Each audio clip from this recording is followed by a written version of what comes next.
Mitchell Mesenbrink, Levi Haines, and Carter Starocci are all solid favorites. So where it gets interesting is that Josh Barr and Greg Kerkvliet would have to pull off some upsets here at the Big Ten tournament.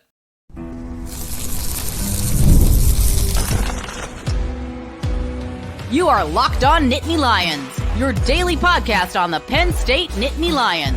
Part of the Locked On Podcast Network, your team every day. You are locked on to Penn State Wrestling. Thanks so much for making Locked On Nittany Lions your first listen and watch every single day. My name is Zach Seyko, and I am your host of the show. That is Jeff Byers, the voice of Penn State Wrestling, also morning show host for 98.7 the Fox Sports Radio affiliate in State College, as this is part two of a two-part series for this Big Ten tournament preview. You can go check out part one if you missed it, but this is where we are going to talk about 165 through heavyweight. So let's begin with Mitchell Mesenbrink and go all the way up to where Greg Kerkvliet would, yes, have to pull off an upset against the Gable Stevenson. So if similar to the last preview where we go through these weight classes, it's pretty straightforward here with Mitchell Mesenbrink. I think this is going to be one of the easier conversations or easier debates to have. Mesenbrink's going to be the number one seed. Mikey Caliendo has definitely taken a step forward. You and I have agreed on that throughout our preseason coverage, our conversations leading up to the Penn State-Iowa dual meet, but nothing has really changed here, as there's still a significant gap between Mesenbrink and Caliendo, but that is some of the other weight classes where you can expect that to be a absolute crash course for Mesenbrink and Caliendo to get to that 165 championship. Yeah, that seems pretty much as close to a guarantee as you can have in this sport. Out of all of them, really, yeah. That those two will meet in the finals. And, yeah, I mean, Mesenbrink, it's been amazing to watch what he's done against Caliendo, because Caliendo is a really special wrestler. He really is. But Mesenbrink just has had the answer every time. And, listen, I have no doubt Caliendo is making some adjustments. They're working with him. The Iowa coaches will have, some different wrinkles with the strategy. It's just Mitchell is just such a constant force, and, again, can beat you so many different ways. While I won't be surprised if the result is closer than what we saw in the dual meet, I think the ultimate result in terms of who wins and who loses, it's going to be very difficult for Caliendo, obviously, to get that turned around. And every step of the way, Mesenbrink has either won decisively or just outright dominated, from last season in the regular season to the postseason, and then this time around as we get through the regular season going into Big Tens once again. But yeah, Caliendo has plenty, and I don't even know that they're mistakes. It's just that Mesenbrink is just that good. I mean, he is, I don't want to say in line, but he is in the conversation because there is Carter Starocci, right? Other wrestlers on this Penn State team are definitely in contention for the Hodge Trophy. He's one of them. For sure. No, he has just been absolutely dominant. I think Carter, and Wyatt Hendrickson right now are the only three wrestlers who are averaging over 5 points throughout the season, meaning that, a technical fall or better is what their average points has been. And, Hendrickson obviously has been dominant against most folks for the last couple of years, but will have his work cut out for him getting past both Kerkvliet and Stevenson's. So, to me, Mesenbrink and Starocci right now would probably be running 1 and 2 in whatever order you want to put them for the Hodge. This 165-pound class, I don't know if it's just because it's just under Mesenbrink's control here. But when I look through it, when in regards to NCAAs, I would love to see Mesenbrink versus Barraclaw in the NCAA finals. And maybe we do get that, but Barraclaw is going to have to perform at the Big 12 tournament, because I think it's safe to say that Mesenbrink and Caliendo will be 1 and 2. But if Barraclaw is able, if he's to get to that championship, he would have to be the 3 seed and ultimately knock off Caliendo. I just don't see anybody in this weight class, and I think that's just how far ahead Mesenbrink is. There's talent here, but when I look at Peyton Hall or Christopher Minto, right? Let's talk some more Big Ten wrestlers here. Christopher Minto or Patty Gallagher or Andrew Sparks. I don't see any of those guys really challenging the power structure here. That is Mesenbrink, and then bunch of steps down, Caliendo, and then more steps down the rest of this weight class, especially at Big Tens.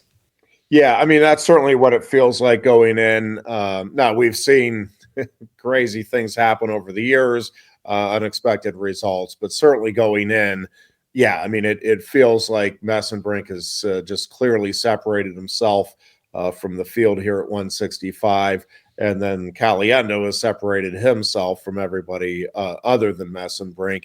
And then, again, you have a lot of really good wrestlers that are in the mix there, including Terrell Barraclaw. But it's hard for me to envision a scenario where these two don't meet, Mesenbrink and Caliendo, in both the Big Ten and the NCAA finals. Mesenbrink is the defending Big Ten champion at 165. I imagine he will reclaim that title. Levi Haines is also a defending Big Ten champion, multi-Big Ten champion, but did it at a different weight class at 157. Now he bumps up to 174, and I don't see anything changing. I think that in the case for Big Tens, because we know that Keegan O'Toole, and I think Dean Hamity kind of creates a three-man race as well, but that's NCAA, so let's focus on Big Tens here. But Levi Haines, kind of like Mitchell Mesenbrink, is just so far ahead of the rest of the competition. Now, Harshla did give him a fight, gave him a battle in that Penn State-Ohio State dual meet, but I don't see, kind of like 65, Lenny Pinto or Patrick Kennedy, Jackson Turley, Dan Bronigal of Illinois, anybody else really disrupting Levi Haines on his path to reclaiming a Big Ten championship, now just two weight classes heavier. Yeah, Harshla, if he was fully healthy, and even with the shoulder that he has, he is just such a powerful wrestler. He is the one that is just really dangerous, not just to Levi Haines, to anybody in this weight class. He's just a special kid. Levi obviously is special in his own right, just keeps getting better, just keeps adding to his overall arsenal, adding little tricks to his game. And, certainly Levi is rightfully the favorite, and Penn State is certainly expecting him to win. I think if anybody is going to pull the upset, Carson Harshla is certainly the individual I would circle as the guy most likely to be able to do that. But it's a similar structure in the sense that it's Mesenbrink or Haines, and then there's a gap, and then it's Caliendo or Harshla, and then there's another gap, and then it's everybody else. Am I maybe disrespecting Lenny Pinto too much? Because I know there's going to be some Pennsylvania wrestling fans here, and Pinto does hail from the state of Pennsylvania. But I just don't know that Lenny Pinto really, and I don't mean to discredit him like this, but I feel like maybe expectations, because they were so high, that Pinto isn't necessarily living up to them. He was one of the best wrestling prospects in the country when he was being recruited once upon a time. And then at Nebraska has just never really materialized into that true, time and time again, NCAA title contender. So he's moved down a weight class. Is this maybe where Pinto kind of finally hits his stride, and I'm overlooking him in this instance? I mean, we'll find out. That's certainly what Nebraska is hoping for. He is a really good wrestler. There's no question about that. Whether or not he's quite in the category of a Keegan O'Toole or a Levi Haines or even a Carson Harshla right now, again, we'll find out. He's going to have a chance to go prove it. To this point, I don't think we've seen that level of wrestling consistently from Pinto. But again, postseason is where you make a name for yourself and where you go out and, show what you can do. So he certainly has that opportunity here in front of him. I will say, if there's anybody that maybe disrupts the flow of 174, it's going to be Jackson Turley, because he's such a hit or miss wrestler. It's kind of like a Jacob Van D at 133. I think Turley on any given day can at least pose a challenge. I mean, remember, he wrestled Haines tough in the Penn State Rutgers match. I'm just trying to find some other names here and just say, this is easy. It's Mesenbrink. This is easy. It's Haines. But it is difficult to do, because that's just how far ahead they are of the competition. Yeah, and again, I mean it's wrestling, so crazy things can happen. You can get somebody hit a big move, but yeah, I mean there's a reason Levi Haines is a national champion and two-time finalist and two-time Big Ten champion, and and I think like most of the kids that come through this Penn State program under Cal, Casey, and Cody, you just see him making jumps in his level of wrestling each year. So as good as he was. In each of the last two seasons, he's certainly a better wrestler right now than he was at the end of either of those freshman or sophomore campaigns.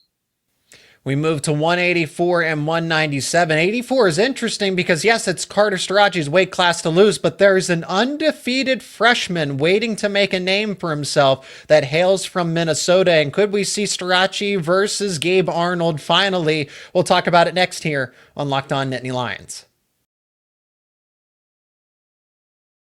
And today's episode is brought to you by Supply House. Get the supplies you need from the site made for skilled trades. Supply House. Whether you're in plumbing, HVAC, electrical work, Supply House is the reliable way to order products online. Their easy-to-use website is packed with helpful resources and the latest product info to help you get the job done right. Plus, with a complete inventory of over 200,000 parts, that is right, 200,000 parts from 400 plus top brands, you'll find exactly what you need delivered fast and from coast to coast. Do you need help with an order? Supply House offers expert support and industry-leading service. So you'll always talk to a real person, and for trade pros looking for an extra edge, their free Trade Master program offers exclusive perks like a dedicated phone line, free shipping, and discounts on every single order.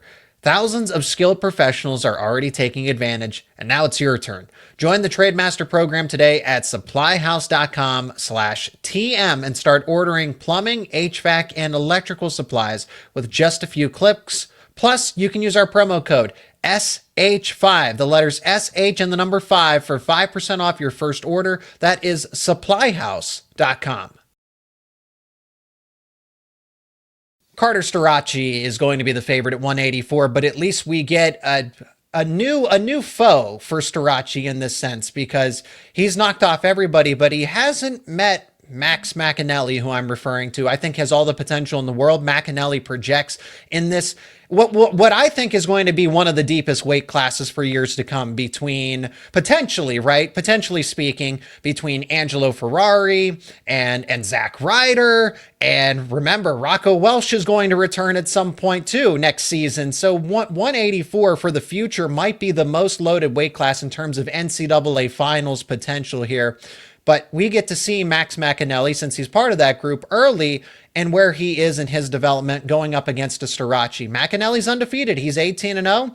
This is the one where I think this is another crash course where don't expect anything else but Starocci versus Mcinelli in that championship. Yeah, I mean, Silas Allred and Gabe Arnold are obviously very, very good wrestlers and dangerous in their own right. But yeah, I mean, certainly if you're going off of what we've seen in the regular season, Starocci and Mcinelli have separated themselves from the field here in the Big Ten. And, we'll see what Mcinelli has if they do meet in the finals. He has been very impressive. I've had a chance to watch, I think, 3 of his matches live this season, and he is a horse, and he keeps coming. I think it's nice to see some of these newer names, not just here at 184, but across the board. It just kind of gets you excited about the future of the sport, and Mcinelli is certainly one of those guys.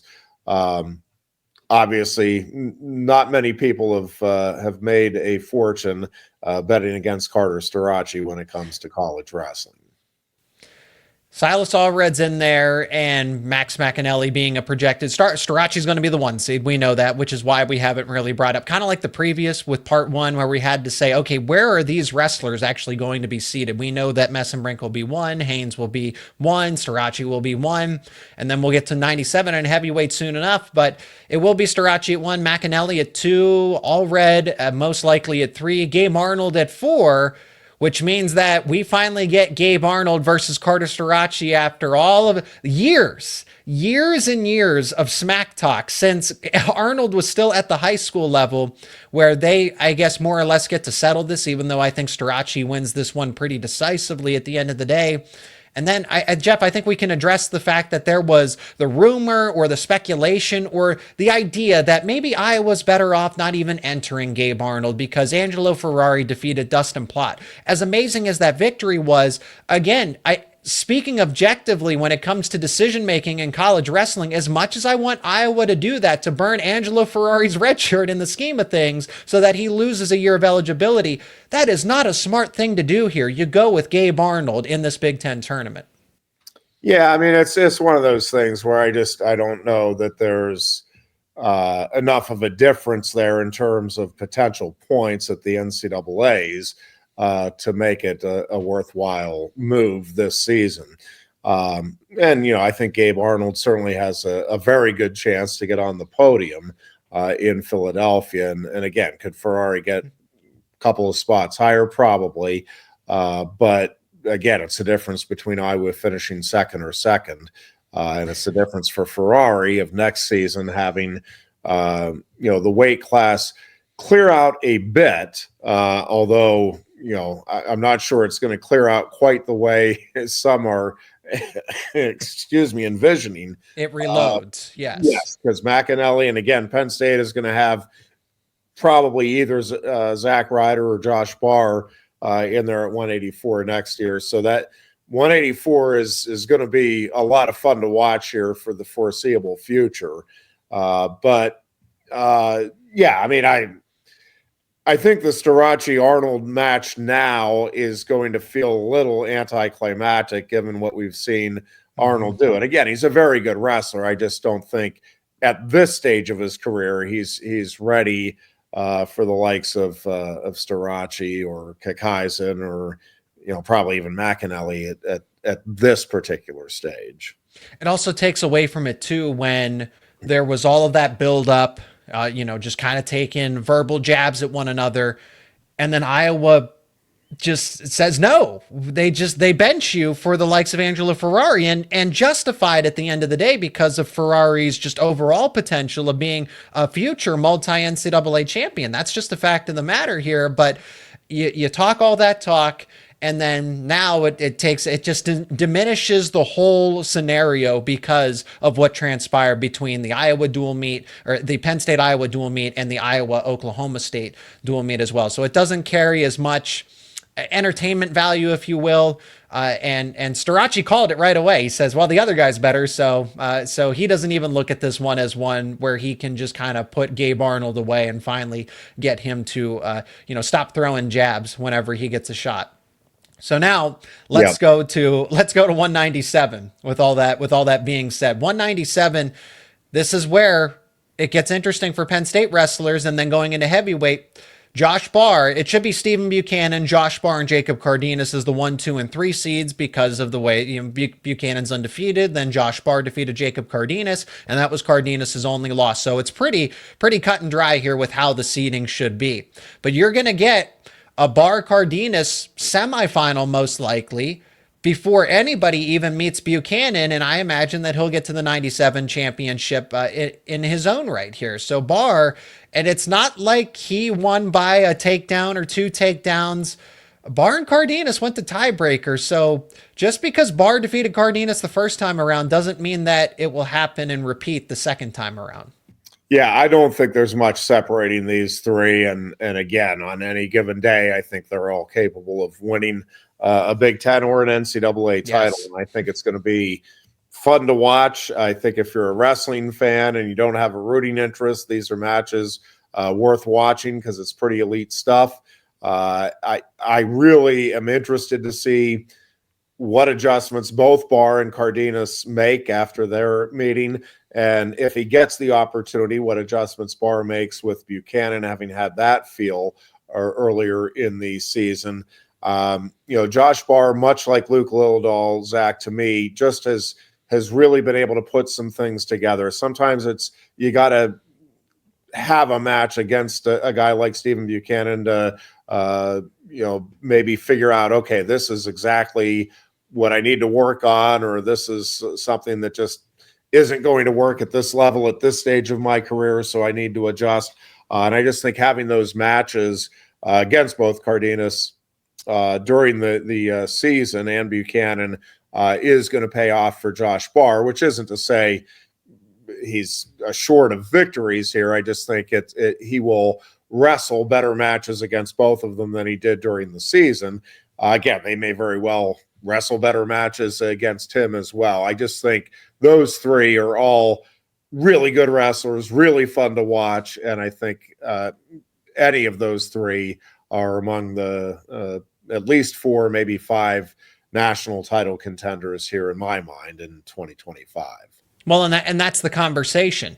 These three are the top 3 at the Big Ten tournament. They're also most likely going to be the top 3 at NCAA's. Again, AJ Ferrari could, be seated a little bit higher here. But I think when we're talking objectively and trying to rank them and say, okay, who is most likely to win a championship, whether it's at Big Tens or NCAAs, it's Buchanan, it's Barr, and it's Cardenas right now in that order. And I don't think Barr is far away from, I need to see Buchanan versus Barr part 2 to get a better understanding, because if you just hold out a couple more seconds of riding time there, that is a completely different bout between Barr and Buchanan. So it really is, Buchanan's going to be the odds-on favorite, if you will. I get that. But I think it is a 33% chance between the three of them, between Buchanan, Barr, and Cardenas, to win a Big Ten title and ultimately an NCAA title. And I think they should be definitely, that group should be considered the favorites over Ferrari as well. Yeah, Ferrari will be interesting. I just, we're going to see where exactly he's actually at. I won't be surprised if he goes out and wins the title. He certainly is that talented of a wrestler. Yeah. But I think these three obviously are also very much in the mix. And sign me up to just watch any of those bouts if given the opportunity. I just think, again, you have these three in the Big Ten are special wrestlers. I think they all bring a little different element of the game as their strength, and I think it's going to make for some really intriguing matchups here at the Big Ten tournament, and then I think that intrigue just gets ratcheted up when you get to the NCAA tournament a couple of weeks later. It definitely benefited Barr to wrestle Buchanan and then Cardenas back-to-back like that. And I think this matters too, the venue. You wrestled in the Bryce Jordan Center in front of tens of thousands of fans. And I'm not trying to make a debate about Bryce Jordan Center versus Rec Hall here, but I think that does add an element to it for Barr, where you wrestled on the stage, under the spotlight, in front of a larger crowd. And that's what Northwestern's going to be like. That is what Philadelphia is going to be like as well. And to wrestle the number 1 and then at the time the number 2 wrestlers back to back like that, that's what Big Tens and NCAAs are all about. And you did that in the regular season. And I probably would have to do some research, but I don't know how many other wrestlers were able to have that kind of experience that Barr did as a first-year starter. Yeah, it's going to be, again, all of the regular season is a buildup. It's a learning process for the final exam. I mean, if you want to make the comparison of the classroom, it's, man, you're taking quizzes, you're studying, you're learning all throughout the course of the school year. And then, the final exam is where you get to showcase everything you've learned. And I think that's the way Penn State has approached this under Cale Sanderson, and obviously they have done a great job over the years of applying those lessons learned and pretty much acing the finals every year. We still have heavyweight, and then just some final thoughts about how Penn State approaches the postseason to wrap up this part 2 of the Big Ten tournament preview. So can Greg Kerkvliet do it? Can he knock off Gable Stevenson after there's been some time apart where Kerkvliet, I think, has closed the gap here? But will he actually do it? We'll talk about it to finish up this episode of Locked On Nittany Lions, coming up next.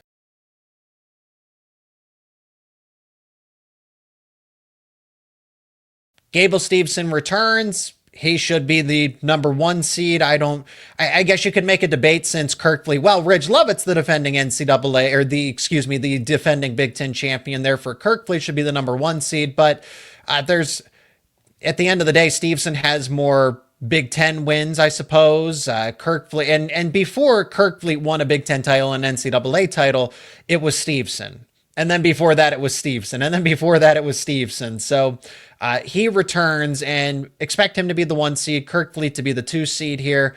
And then they're on a crash course to get to the Big Ten championship. I think they're on a crash course to meet again in the NCAA championship. Now, Wyatt Hendrickson, you brought up in the fact that he's scoring at a phenomenal rate here. But this is a heavyweight group that if it wasn't for Stevenson and Kerkvliet, I think just overall, there are some talented wrestlers that should not be overlooked, unlike maybe some of the other weight classes. I think of Nick Feldman. I think of Josh Heinzelman of Michigan, Feldman of Ohio State, Luke Luckman of Illinois, Ben Keeter of Iowa. Like a Big Ten heavyweight group is actually really loaded. Just Stevenson and Kerkvliet just take away from the conversation. Yeah, Stevenson obviously is one of the all-time greats in American wrestling history. And Greg Kerkvliet is a pretty darn special talent. And I'm curious to see. I mean, I don't know. Nobody does. Anybody that's telling you they know how much or if he's closed the gap is lying, because we haven't seen these two go at it. I have been very, very impressed with Stevenson. I thought maybe it would take him a little while to kick the rust off and get back into the swing of things here at the collegiate level. Right from the outset, I mean, he looked like he was right where he was and maybe a little better. His ability to flow, Zach, from one move to another, I just don't remember. I mean, Kerry McCoy was very special at Penn State and had that type of ability where he would go, that chain wrestling, just one move to another, and he'd keep opponents on their toes.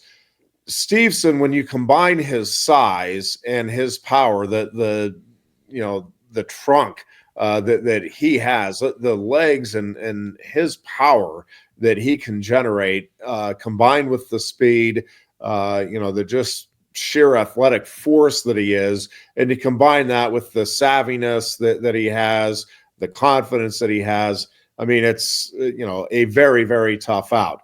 But again, it's college wrestling. Dan Gable lost to Larry Owens. Spencer Lee got pinned by Matt Ramos. I mean, things happen. Do I think Greg Kerkvliet has the talent that he could go out there and knock off a guy like Gable Stevenson? I do. I think Greg Kerkvliet is a really, really specially gifted wrestler.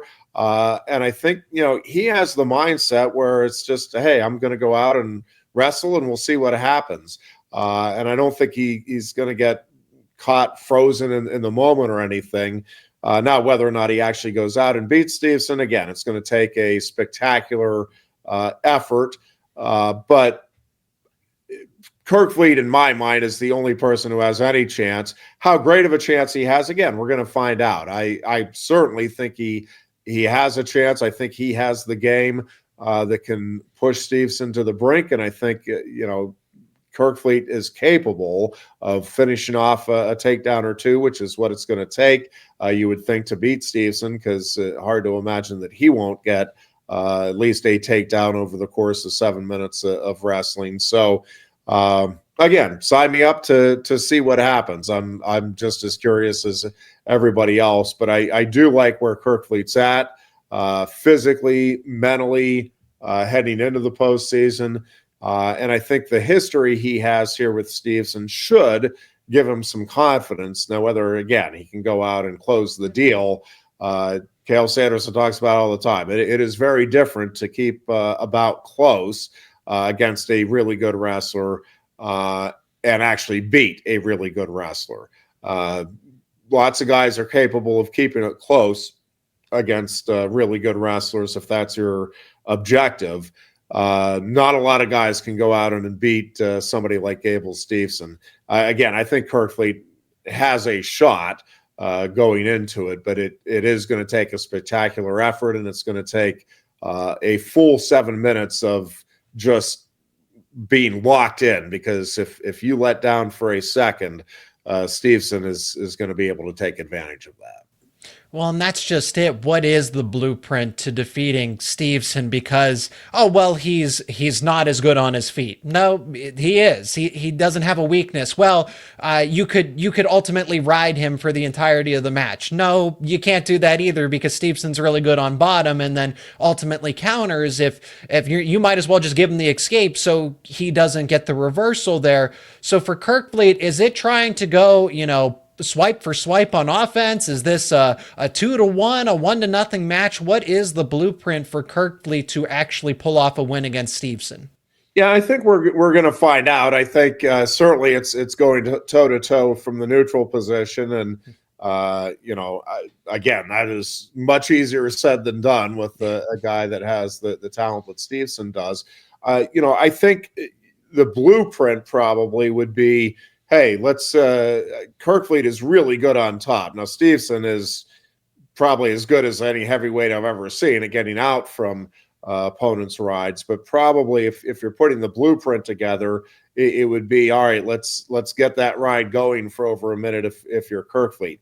Can he do that again? I don't know. We're going to see. We're going to find out both at Big Tens and at NCAAs, I suspect, because I do think we're going to see these two in the finals at both events. And again, Stevenson is rightfully the favorite. Again, we're talking about one of the best ever in our sport.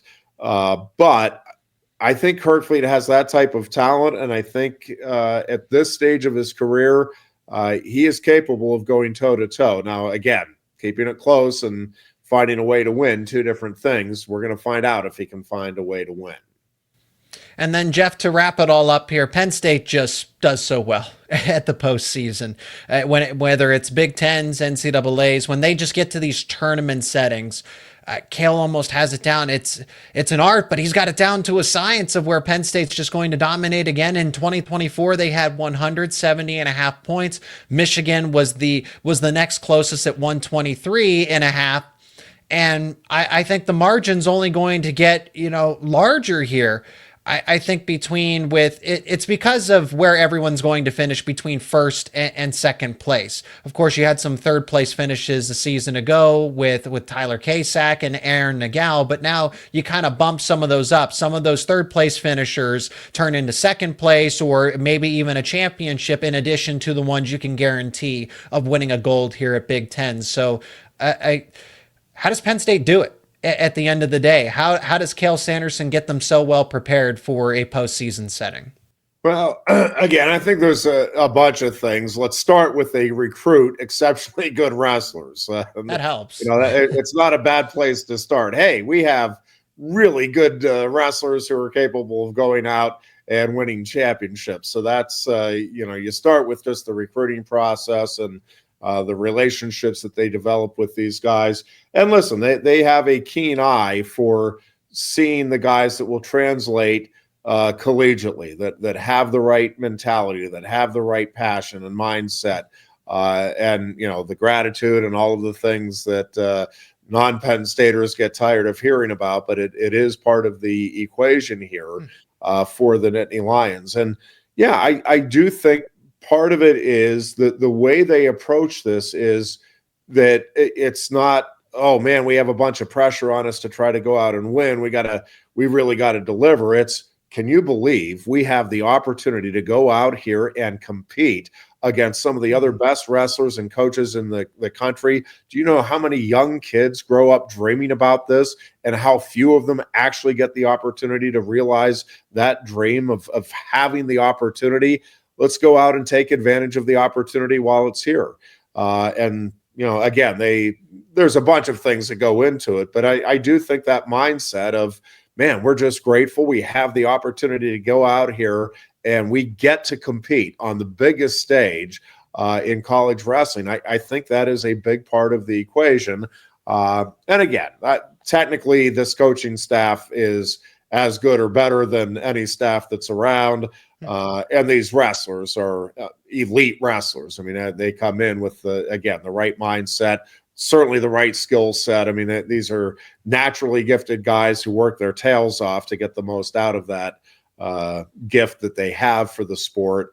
And, we see it pretty consistently combine for special results here when the postseason rolls around. That's going to do it for this part 2 of this 2-part series talking about the Big Ten tournament. So pre-seeds, of course, will be on the way and be released on Wednesday. This is the primer to get you entirely prepared, regardless of the seeding, for the Big Ten tournament, which takes place Saturday and Sunday. Jeff will be on the call. You can listen to it on Go PSU Sports throughout all day on Saturday, and then a portion earlier in the day on Sunday. You can keep up with Jeff's work outside of wrestling over at 98.7 the Fox Sports Radio affiliate in State College. Links to that will be down in the description. Thank you so much to each and every one of you for checking out both of part 1 and part 2 in this Big Ten tournament preview. Jeff, thank you so much for the time. Safe travels to Northwestern, Chicago, Illinois, and can't wait for this. This is what we've all been waiting for, Penn State getting to the postseason.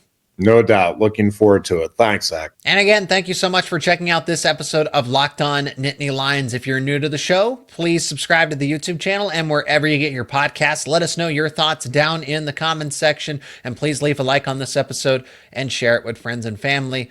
Above all else, thank you for making Locked On Nittany Lions your first listen and watch every single day. For your second listen and watch, check out Locked On College Basketball with hosts Isaac Shade and Andy Patton. Become a college basketball expert now, as it is March, so the madness will begin. Find Locked On College Basketball available on YouTube and wherever you get your podcasts. It's part of the Locked On Podcast Network, where it is your team every day.